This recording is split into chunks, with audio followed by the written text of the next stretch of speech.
अवय प्रकरण चल रहा था। हुआ था विहायसा माने आकाश, विहायसा का अर्थ है आकाश। उसके बाद है दोषा, दोषा कहते हैं रात्रि को, रात। दंत से कर दोषा हो जाएगा प्रदोष, उसे प्रउपसर्ग है, समास हो गया, आकार निवृत्त हो गया, प्रदोषा बन गया इसी शब्द से। प्रकृष्ट रात्रि, प्रदोष रात्रि है नहीं। तृतीया चतुर्दशी का संगमन वेला। तो कहते हैं कि भाई दोषा, मृषा, मृषा मने झूठ, मिथ्या मने भी झूठ, मुधा मने व्यर्थ, पुरा, पुरा, पुरा मने पहले ना, पहले अनादिकाल में कभी। पुरा प्रोक्ता मया नघ, गीता जी में प्रयोग हुआ है ना पुरा। मिथो, मिथस शब्द माने परस्पर, साथ साथ, टुगेदर, परस्पर। प्रायस, प्रायस माने भी साथ साथ नहीं, मिथस है वो छूट गया। मिथो के बाद मिथस, मिथो और मिथस, मिथो ओकारांतव्य है और मिथस सकारांतव्य है। यदि बाद में यदि हर्षा दिया तो क्या होगा, सकार रू होगा, रू को होगा, गुण होगा, मिथो बनेगा। मिथो गच्छति, साथ साथ जा रहे हैं, है ये नहीं। लेकिन अंतर है दोनों, एक ओकारांत है अव्यय, ओकारांत अव्यय का क्या लाभ होता है पता है ना, प्रक्रिया। वो तो एक सूत्र है, प्रक्रिया संज्ञा कर देता है। ओदम दो निपाता प्रक्रिया संज्ञा हो, है ये नहीं। इसलिए मिथो अलग है वो दंत, इन मिथस की जो निपा वो नहीं होगा प्रक्रिया संज्ञा, क्योंकि सकारांत है। इसलिए एक ही अर्थ में दो शब्द प्रयोग कर दे, एक ओकारांत एक सकारांत, अर्थ एक शब्द दो, क्योंकि इनकी संज्ञाएं दो हो जाएंगी अलग अलग, उसके अनुसार फल भी अलग अलग हो जाएगा। एक में प्रकृतिभाव हो जाएगा, दूसरे में यह मिथ्या सकारांत में विकार कर सकते हैं आप, रू करो, वो करो, गुण करो, कोई जो भी प्राप्त सब कर सकते हैं। तन्मित सवर्ण संयम स्यात्, ये सकारांत मिथस है वहां पर। तन्मित सवर्ण संयम स्यात् में सकारांत मिथस शब्द है, न परस्पर एक दूसरे की सवर्ण संज्ञा होती है। रिल री वर्ण और मिथ सावर्ण्यम वाच्यम, वो भी है मिथा शब्द आ गया। रिल री वर्ण और मिथा सावर मिथा सावर्ण्यम वाच्यम। अच्छा, अब आते उसके बाद में मिथो, मिथस क्या, प्रायस, प्रायस में अक्सर, again and again things happen, often, if you want to say in one word it is often, अक्सर होता है, बार बार होता है, उसको कहते हैं प्राय। मुहुस, मुहुस का भी अर्थ बारंबार, कहाँ प्रयोग हुआ, ये भी गीता में है। मुहुर्मुहु, अंत में संजय कहता है। अच्छा, प्रवाहुकम, प्रवाहुकम एकदम, एकदम। प्रवाहिका उसी का स्त्रीलिंग में प्रयोग कर दिया, इसका भी अर्थ एकदम, एक साथ, झटिति हो जाना। आर्यहलम, इसके कहते हैं आर्यहलम माने बलात्, बल पूर्वक कोई कार्य करने का नाम आर्यहलम। अभीक्ष्णम निरंतर, आभीक्ष्ण प्रत्यय होते ना यंगादि, अभीक्ष मने बारंबार, लगातार, निरंतर, कंटिन्यूअस। साकम, सार्धम, ये दोनों के एक करते हैं साथ। साकम मने साथ में, सार्धम में भी साथ में, साकम सार्धम। उसके बाद नमस, मनस मने नमस्कार, नमस्कार दे नमस्कार करना, प्रणाम करना। हिरुक मने विना, हिरुक मने विना। धिक मने धिक्कार। अथ प्रारंभ, मंगल, अनंतर, तीन अर्थों में अथ शब्द बार बार कई बार सुन चुके हैं अथ के बारे में। तो अम और आम, अम और आम आ गया। अम मने स्वीकृति, अम मने स्वीकृति, हाँ बोलते ना, हाँ जी, हाँ, उस अर्थ में हम आम भी वही अर्थ में, हम कहो आम को एक ही अर्थ है, स्वीकार, स्वीकृति का उक्ति, फुल पूर्ण स्वीकृति। प्रताम, प्रताम मने ग्लानी, डिप्रेस्ड फेलो। प्रशांत, प्रशांत मने समान रूप में शांत वातावरण वाला, शांत चित्त वाला प्रशांत। मां और मांग दोनों एक अर्थ है, निषेध अर्थ में। मां और मांग दोनों एक ही अर्थ में है, निषेध अर्थ में। गित होता है, अंगित होता है, इतना फर्क है, गित और अंगित।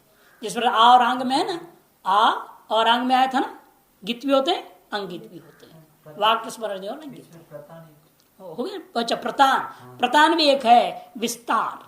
प्रतान करते हैं विस्तार, प्रतान का अर्थ विस्तार है, और प्रशांत करते प्रशांत मन वाला पुरुष। प्रतान मने विस्तार, मां और मांग का अर्थ है निषेध। आकृति गणोयम, आकृति गणोयम, आकृत्या शब्द स्वरूपेण गण्यन्ते इति आकृति गण, गण्यन्ते परिचीयन्ते इति आकृति। शब्द को देख के पहचान लिया जाता है, ये अव्यय है, इसको कोई विकार नहीं हो रहा। ऐसे कुछ शब्द मैं आपको लिखा देता हूं जो अधिकतर हम लोगों को शास्त्रों में प्रयोग में आता है। लिख लीजिए, कामम शब्द है, कामम माने इच्छा। 17 शब्द में लिखाऊंगा, आपको 18 लिखवाऊंगा जो प्रयोग होते हैं हमारे उपनिषदों में और अन्य शास्त्रों में, सब जगह। कामम, कामम तो आता है वेदांत में तो बहुत बार आता है, अर्थ होता है यथेच्छा, बेशक, दो अर्थ में होता है। कामम प्रवर्तते लोकः, शंकराचार्य जी बोलते कामम प्रवर्तते लोकः, ये दुनिया अपने मन मर्जी चलती फिरती, मन मर्जी करते हैं, शास्त्रों से नियंत्रित ही नहीं है, अनियंत्रित जीवन व्यतीत करने वाले कहते हैं कामम प्रवर्तते लोकः। ये दुनिया मन मर्जी चलती है, उसको कहते हैं कामम शब्द अव्यय प्रयोग किया। काम शब्द का द्वितीय का एक वचन नहीं है ये। काम शब्द का, काम माने इच्छा होता है सामान्य, उसका द्वितीय का एक वचन मत समझो, एक अव्यय है ये काम। उसका अर्थ यथेच्छा, मन मर्जी, बेपरवाह, बेशक, ये सब शब्द हिंदी में प्रयोग होते हैं उसके लिए। दूसरा प्रकामम, देखो वही प्रयोग सर जोड़ दिया, प्रकामम, उसका अर्थ होता है अधिक। कितना अंतर हो गया अर्थ, अधिक। उद्दाल के प्रकरण छांदोग्य में आता है, ऐसा शिष्य दुनिया में मिलना मुश्किल होता है। यत् प्रकामम कुरुते, उद्दाल का प्रकामम कुरुते, उद्दाल का बोला। उद्दालक ने इतना अधिक कर दिया, उसकी तुलना आप किसी भी अन्य शिष्य से दुनिया में नहीं कर सकते। तो क्या किया, तो वर्णन करते हैं वहां पर जो है, गुरु के उस जमाने गुरुकुल में खेती होता रहा, और खेती में क्या हुआ कि पानी छोड़ दिए थे पहले ही, धान का खेती था, पानी छोड़े थे, लेकिन इतनी बारिश हुई, इसके साथ साथ बाद इतनी बारिश हुई, अब वो गया बेचारा, नई ड्यूटी में रहा होगा, और बार बार फावड़ा से मिट्टी उट्टी डाल के रोकने की कोशिश कर रहा है, संभालने की खेती को, नहीं हो पाया। अंत में एक ऐसी जगह फंसा जहां पर कर नहीं सका कुछ, तो खुद लेट गया, खुद लेट गया पानी को जाने से रोकने के। और माघ महीने ये ठंडी के फसल रहा। दूसरे दिन सवेरे हुआ प्रार्थना सभा में, जब बालक नहीं आया, उद्दालक गुरुदेव ढूंढते हैं, हरिद्रम गौतम कहाँ है उद्दालक, दिखाई दिया नहीं, तो विद्यार्थियों में जाओ खोजो, कहीं ना कहीं खेती में होगा। तो देखते हैं तो कहाँ है, लेटा पड़ा, लकड़ी जैसे हो गया, तो उसका शरीर ठंड के मारे पानी के अंदर लकड़ी बना हुआ था, इसलिए उसका नाम है उद्दालक। नाम तब से पड़ा उसका नाम उद्दालक, उसका नाम उसका दूसरा था पहले। ऐसे शिष्य कहाँ मिलेगा, लकड़ी के समान सीधा सीधा पड़ा रहा, उसका उद्दालक। फिर उसको ले आए, धूप दिया, आग के साथ बिठाए, फिर अपनी दिव्य शक्ति से हरिद्रम गौतम उसको जीवित किया। बहुत बड़े ज्ञानी पुरुष, छांदोग्य उपनिषद का विषय है। तो इस तरह के होते हैं। अब यहाँ तो बारिश टपकने लग जाए तो लगता है नमक का ढेला पिघली जाएंगे, भाग खड़े होता है सेवा छोड़ के। तो अंतर है, इसलिए कहा ना उद्दालक जैसा शिष्य, भाष्यकार स्वयं कहते हैं ऐसा शिष्य मिलना संभव नहीं। भाष्यकार के जमाने में संभव नहीं थी, इस कलयुग में तो चमचे ही मिलते इस कलयुग में तो चमचे ही मिलते, बदमाश मिलते, सब चीड़े आग लगाने वाले। तो प्रकामम अधिकं करोति, भूय, उसके बाद भूय शब्द प्रयोग होता है बहुत हमारे यहाँ। भूय भूय कहते पुनः पुनः, फिर से। भूय एवं महाभाव गीता में। सांप्रतम, सांप्रतम बहुत प्रयोग करते हैं हम लोग। सांप्रतिक, सांप्रतम, इस समय, इसका अर्थ क्या है? इस समय, ठीक अर्थ में प्रयोग होता है। सांप्रतम ने ठीक ठाक है, बिल्कुल सही है, दो अर्थ में होता है, इस समय और ठीक। पांचवा परम, परम शब्द बहुत होता है। परम माने परंतु।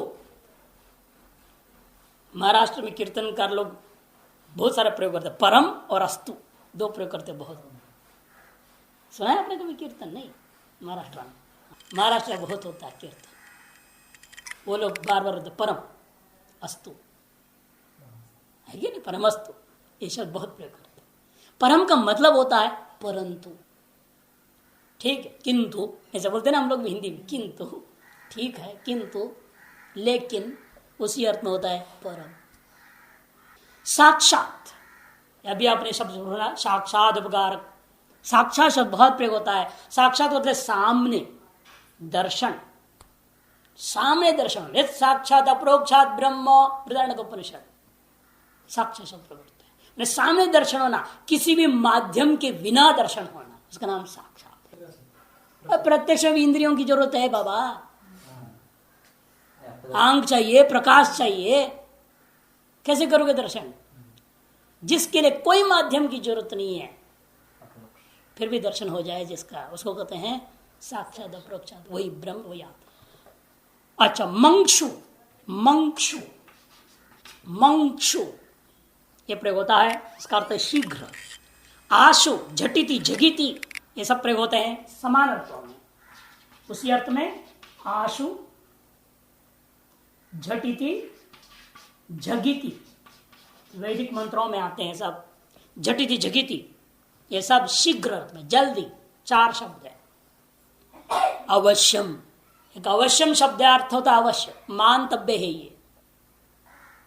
ओम, ओम का प्रयोग होता है हाँ अर्थ में, हाँ जी, प्रारंभ अर्थ में भी होता है, दो अर्थों में। ओम मकारांत बे का प्रयोग होता है। सुष्ठो, ये भी 12 अर्थ है, सुष्ठो 12 लोग प्रयोग करते हैं, अच्छा अर्थ में है। इसमें 3 अर्थ होता है, सुष्ठो अर्थ में 3 शब्द प्रयोग होते हैं, अंजसा और वरम। प्रक्षालनाधिपंकस्य दूरादस्पर्शनम वरम, वरम, ये तीनों अर्थ अच्छा अर्थ में होता है। वदी, वदी माने कृष्ण पक्ष, सुधी माने शुक्ल पक्ष। यहाँ हिंदी वाले लोग उसको बदी बोल देते हैं, बदी, उत्तर भारत में बदी बोलते हैं, वास्तव में संस्कृत में है वो वदी। वदी माने कृष्ण पक्ष, महीने का जो कृष्ण पक्ष होता है उसको बोलते हैं, और सुधी माने शुक्ल पक्ष। और अंत में जो प्रयोग होता है विशेष वह संवत, विक्रम संवत प्रयोग करते हैं ना हम लोग, वर्ष, साल अर्थ में, एक साल, एक वर्ष पूरा 365 दिन, हिंदुओं के हिसाब से 360 दिन कम से कम, यह आकृतिगण का विशेष हो गया। अब आए चादेव निपाता, जिसको अपने पहले सूत्र पढ़ाया चादेव असत्व, वो चादिगण को पढ़ा रहे हैं। ये चादिगण भी आकृतिगण है अंत में, लेकिन बोलेंगे ये भी आकृतिगण होता है। स्वरादिगण आकृतिगण था, अब चादिगण भी आकृतिगण बाद में आएगा। लेकिन चादि क्या है देख लीजिए, च का 4 अर्थ होता है। सामान्य रूपेण च अर्थ होता है और, सामान्य रूपेण क्या अर्थ है उसका? और, इसके यह और वह दो के लिए च प्रयोग होता है। लेकिन इसका मुख्य 4 अर्थ होते हैं, देखिए, अन्वाचय, अन्वाचय, समुच्चय, इतरेतर योग और समाहार। चकार के इन 2 अर्थों में समास होता है, इन 2 अर्थों में समास नहीं होता है। 4 थे द्वंद्व सूत्र, आगे में आएगा समास प्रकरण में। आप अन्वाचय, समुच्चय, इतरेतर योग, समाहार। अनवाच्य में स्वतंत्रता है, समुच्चय में स्वतंत्रता नहीं होती है, इतरेतर योग में साथ में प्रयोग होता है, समाहार में एक समूह के रूप में ग्रहण किया जाता है। ये चार अर्थ को ध्यान रखने का है। जैसे अनवाचक दृष्टांत है, ग्रामम गच्छ भिक्षाम अट गाम च आनय। ग्रामम गच्छ भिक्षाम अट गाम च आनय, स्वतंत्रता है। गांव जाओ भिक्षा ले आना, लेकिन रास्ते में गाय दिखाई देगा तो लाना, ढूंढते नहीं फिरना उसको। स्वतंत्रता है, लाना जरूरी नहीं गाय को, लेकिन भिक्षा लाना जरूरी है। ग्राम गच्छ भिक्षा मट गाम च आने, गाम माने गाय, गाय को भी ले आना, लेकिन वहां अनवाच्य होने से स्वतंत्रता है। आते हुए दिखाई देगा तो हाँकते हुए लाएगा, नहीं तो सीधे आ जाएगा भिक्षा लेकर। इसमें ऐसा नहीं है स्वातंत्र। गुरुंच ईश्वरंच भजस्व, गुरुंच ईश्वरंच भजस्व, या दो चकार आ रहे हैं, समुच्चय अर्थ में आ रहे हैं। केवल गुरु का भजन करने से मोक्ष नहीं होता, केवल ईश्वर का भजन करने से मोक्ष नहीं होता। गुरुंच ईश्वरंच भजस्व, भव मोक्ष। उपदेश शास्त्र में कहते भव मोक्ष गुरुंच ईश्वरंच भजस्व। मोक्ष को कहते हैं दोनों का भक्ति करो तभी कल्याण होगा। देवता लोग विघ्न को दूर करेंगे, नहीं तो विघ्न डालते रहेंगे ना देवता लोग, इसलिए उनको भी सलाम मारते रहना पड़ता है। जब तक हम रास्ते में नहीं पहुंच पाए तब तक सलाम मारना। लक्ष्य पहुंचने के बाद न वो रहे न हम रहे, क्या जरूरत है। वेदांत की विलक्षणता इतरेतर योग एक साथ क्रिया में समन्वय होता है। जैसे धवक खदिरो छिंदी, अब पेड़ है, पेड़ में लता लपटा हुआ है, पेड़ को काटा, लता भी साथ में कट गया, कटा कि नहीं। वहां जो समास हो रहा है वो इतरेतर गो है ना। धवंच खदिरंच छिंदी, ये दृष्टांत समाहार समूह अर्थ में होता है। जैसे आप सूत्र में बहुत पढ़ चुके हैं। इन सब जगहों में जो समास हुई है उसको तो समाहार द्वंद्व समास है। चकार का चार अर्थ हो गया। अब वाह, वाह का अर्थ होता है विकल्प। वाह का अर्थ क्या है? विकल्प। ह माने पूजा, ह का अर्थ है पूजा, प्रसिद्धि, दोनों अर्थ। और अह का अर्थ केवल पूजा। ह माने दो होता है, इसलिए क्या करते हम लोग इति ह प्रयोग कर दिया ना। इसका अर्थ क्या हो गया? इतिहास। ह माने प्रसिद्धि, ऐसा प्रसिद्धि है, हम जानते नहीं आप जानते नहीं, युधिष्ठिर था, प्रसिद्धि है ना ये बात। आपने नहीं देखा, हमने नहीं देखा था कि नहीं था, लेकिन ऐसा इति ह प्रसिद्धि। इति ह शब्द से अस धातु प्रयोग करोगे ना, धन धन प्रत्यय शब्द बनता है इतिहास। और इति दो ही शब्द को लेकर भाव में करते हैं तो ऐतिह्य, ऐतिह्य प्रमाण आया था ना। प्रमाणों में 9 प्रमाणों में आया था ऐतिह्य नामक एक प्रमाण। पौराणिक लोग ऐतिह्य नामक प्रमाण को मानते। इति ह भव इति ऐतिह्य, इस प्रकार की प्रसिद्धि में जो है उसका नाम ऐतिह्य होता है। इस तरह से प्रसिद्धि अर्थ में ह का प्रयोग हुआ, पूजा अर्थ में है ही। और अह शब्द का अर्थ केवल पूजा अर्थ होता है। ये मन ही अवधारण। एवकार का भी 3 अर्थ होते हैं मुख्य रूपेण। विवच्छेदक है वो, व्यावर्तक है, अवधारणार्थक है। एवकार जो है अवधारण यही है, और दूसरा एकम एव अद्वितीय आत्मा ब्रह्म, एकम एव अद्वितीय बोला जाता है एव। और व्यवच्छेदक, व्यवच्छेदक भी है, दूसरे से अलग करने के लिए। याद देखिए पार्थिव धनुर्धरम, ये नहीं कि दुनिया में पार्थ के अलावा दूसरे धनुर्धर ही नहीं है, दूसरे उनका भी योग है ना। कर्ण आदि जैसे महारथी लोग भी बैठे हुए हैं, भीष्म जैसा धनुर्धर है नहीं। तो एवकार जो अत्यंत योग जो प्राप्त कर्ण आदि उनको व्यवच्छेद कर दिया। और शंख सफेद ही होता है, काला पीला नीला तो होता ही नहीं, कभी होता है कि कोई दूसरा रंग शंख का। फिर वहां अत्यंत अयोग का व्यवच्छेद करने के लिए एवकार का प्रयोग कर रहे हैं। कमल नीला भी होता है, लाल भी होता है, पीला भी होता है, अनेकों प्रकार के कमल होते हैं। नील एवं कमल कहने से रक्तादर न विज्ञापन हो जाता है। इन 3 विषयों पर 3 अलग अलग ग्रंथ लिख दिया बौद्धों ने। 3 books have been written and for every one meaning. ये वकार की विशेषता। एवं उसके बाद आता है एवं माने ऐसा, जैसा वो था वैसा यह है। यथा तत् तथा इदम अपि, इसको कहने के लिए एवं का प्रयोग होता है। नूनम, नूनम माने निश्चय, नूनम निश्चय, शाश्वत निरंतर सदा रहने वाला वस्तु, शाश्वत। भूयस चादिगण में भी है, जो आकृतिगण में बताया तुमने, स्वरादिगण में भी है, और चादिगण में भी भूयस आ रहा है। भूयस का अर्थ पुनः पुनः, फिर से। हाँ, युगपत छूट गया हो, युगपत मैंने एकदम है ना। खले कपोतन न्याय, खले कपोतन न्याय में आपको बताया था ना पक्षियों का मामला। वृद्धा युवान शिशव कपोता यथा खले युगपत पतंती तथैवामि पदार्था सर्वे युगपत समन्वयन्ति। जैसे खलिहान में जवान बूढ़ा बच्चा कबूतर सब एक साथ एक आवाज तो उड़ जाते, यानी कि पहला जवान उड़ जाएगा, फिर बच्चा उड़ेगा, फिर बूढ़ा उड़ेगा, कोई क्रम नहीं होता, आवाज पड़ते सब एक साथ। उसी प्रकार अंतिम शब्द उच्चारण करते वाक्य के सकल पदार्थ एक साथ अंदर उपस्थित हो जाते हैं, उसे खले कपोतन न्याय। अथवा आपने जहां लगाया तो 21 प्रति एक साथ उपस्थित हो जाते हैं सब पर, खले कपोतन न्याय से युगपत शब्द का प्रयोग होता है। भूयस मैंने फिर से पुनः पुनः बारंबार। कूपत उसके बाद आता है कूपत, कूपत। हाँ फर्क है ना, इसकी निपात संज्ञा होगी, स्वराधिकरण का निपात संज्ञा नहीं होता, केवल अव्यय संज्ञा होता है। और निपात संज्ञा होने से क्या होता है, उसका प्रकृत संज्ञा होकर प्रकृतभाव हो जाएगा, लाभ है ना। लेकिन जो स्वराधिकरण में उसे केवल अव्यय संज्ञा होता, उसका निपात संज्ञा प्रकृत संज्ञा प्रकृतभाव, इसलिए कई शब्द दोनों गणों में रख दिया गया है। उसका अपना फल अलग है, इसका अपना फल अलग है। इसलिए कूपत, कूपत माने प्रश्न और प्रशंसा।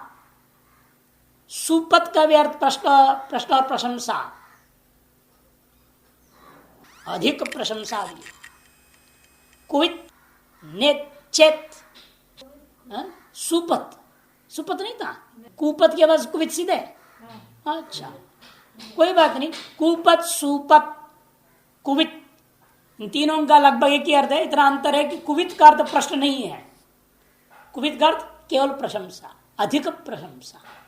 अच्छा उसका नेत, नेत माने शंका, चेत माने अन्यथा नहीं तो, इति चेत न, पढ़ा ना बार बार आपने तर्क संग्रह पढ़ते हैं इति चेत, चेत जो आता है उसका अर्थ होता है अन्यथा, यदि ऐसा नहीं मानोगे तो, नहीं तो क्या होगा, नहीं तो इस अर्थ में। यदि, यदि अर्थ में यदि, यदि आप ऐसा कहते हो तो नहीं, न इति चेत न, इस अर्थ में होता है। क्षण उसका होता है क्षण, क्षण का अर्थ भी यदि है, केवल केवल यदि अर्थ में होता है क्षण। क्षण कच्चित अलग है, क्षण अलग है। हाँ क्षण अलग है, कच्चित अलग है। हलंत क्षण, क्षण शब्द ऐसा है मूर्धन्य नकार हलंत, और ये अलग है कच्चित। अच्छा इस बीच में एक और शब्द नहीं दिया गया, इसका मतलब उसने यत्र है, यत्र आगे दिया, ओ उल्टा क्रम कर दिया। चलो कोई बात नहीं। क्षण का अर्थ होता है यदि,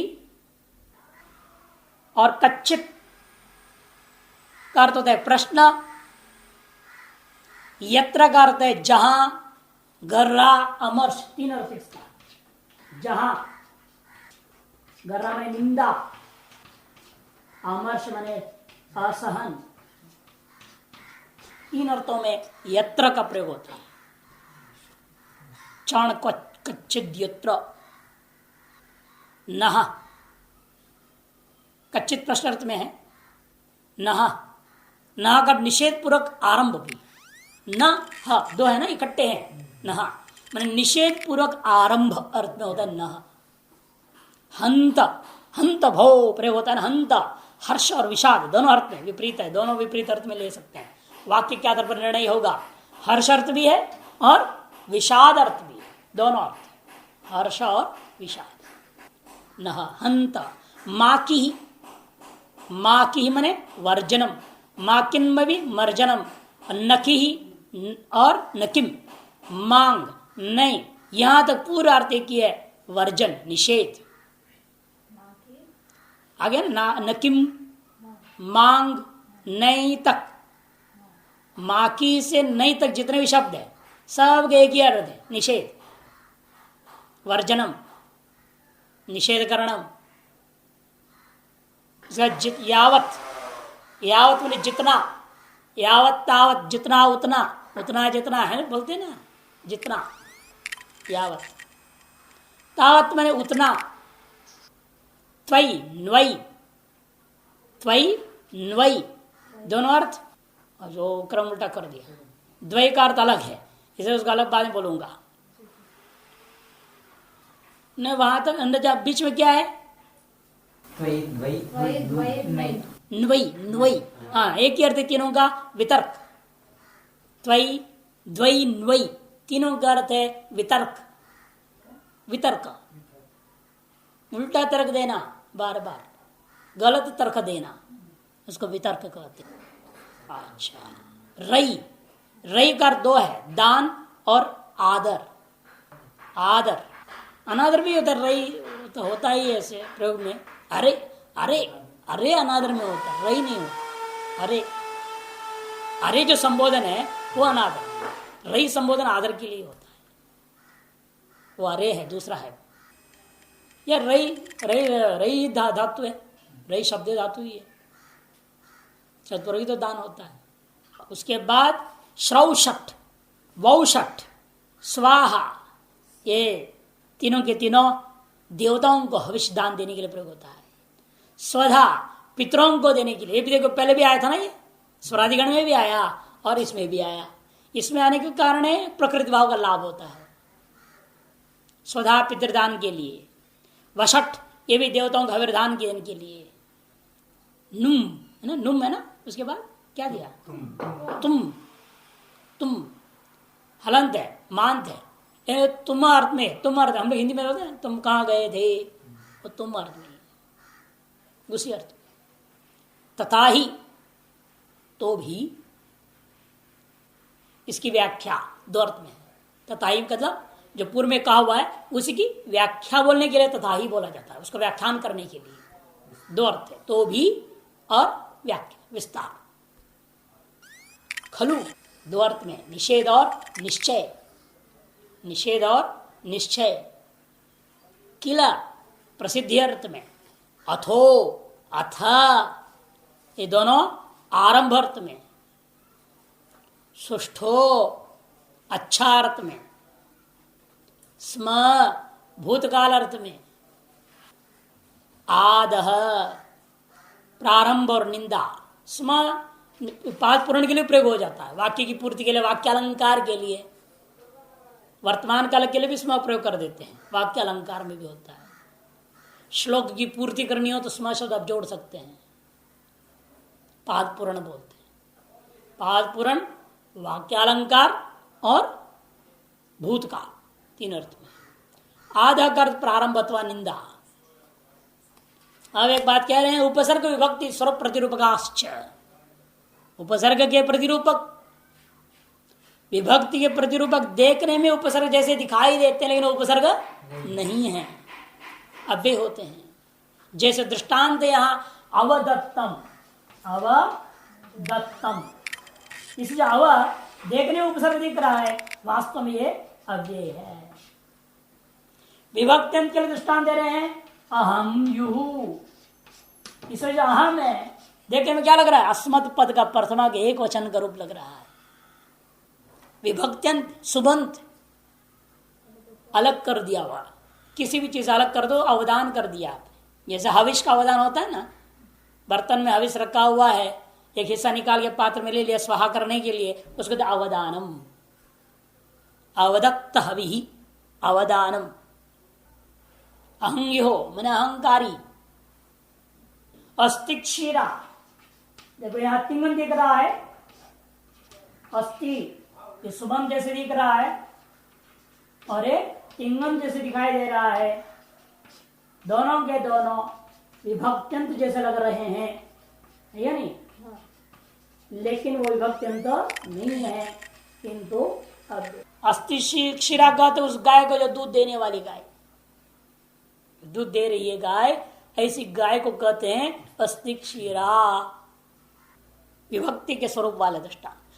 और स्वर वर्ण आपने देखा ही है, पहले उमेश इंद्र आया था ना, प्रकृति आपने किया था निपाते का जनांग सूत्र में, इंद्र उमेश, वाक्य स्मरण और अंगित आ को लेकर के आया था, वो सब स्वर वर्ण है, अयुरिल वर्ण है, ये सभी के सभी अच्छ संपूर्ण आपके अव्यय भी होते हैं, अव्यय भी होते हैं। इसे आगे दिखा रहा है, देखिए अ आ ई उ ए ऐ ओ औ, ये सब वर्ण है, ये ज्यादातर सारे के सारे संबोधन में प्रयोग होती है, दीर्घ ईकार से लेकर के औकार तक सब के सब जो लेना है। अ को संबोधन अर्थ में, तिरस्कार अर्थ में और निषेध अर्थ में होता है। अ मने संबोधन अथवा तिरस्कार अथवा निंदा, निषेध, निंदा पूर्वक निषेध। आ का चार अर्थ होता है ना, ईषदर्थे है ये नहीं, ईषदर्थे क्रिया योगे मर्यादा च विदौ चयः एतम आदंकितम विद्या वाक्य स्मरणयोर अंगित, है नहीं, ईषदर्थे क्रिया योगे मर्यादा विधौ चयः, चार अर्थ ले लिया। उस अर्थ में क्या होता है, एतम आदम गीतम विद्या, तो अंगित आकार समझो, और वाक्य स्मरण रूपी नर दो अर्थ में रहने वाले आ को अंगित, वो आ दो ही लेना, आ का अंगित आ को लेना पड़ेगा ना स्वर में, गित तो किस में जाएगा, उपसर्ग में, वी आंग नी, जो आंग है वो उपसर्ग कोटि में आएगा, और वो जो पूर्वगण सूत्र है ना, उपसर्ग प्रतिरूपक, उपसर्ग प्रतिरूपक में उसको ले लेना गीतों को, और अंगित को यहां ले लेना इस आशब्द से। इसे ईसा का क्या अर्थ होगा, दो, वाक्य और स्मरण। ह्रस्वी का अर्थ तीन है, संबोधन, आश्चर्य और घृणा। ह्रस्वी का अर्थ संबोधन, आश्चर्य और घृणा, और शेष संपूर्ण अचों का अर्थ केवल संबोधन लेना है।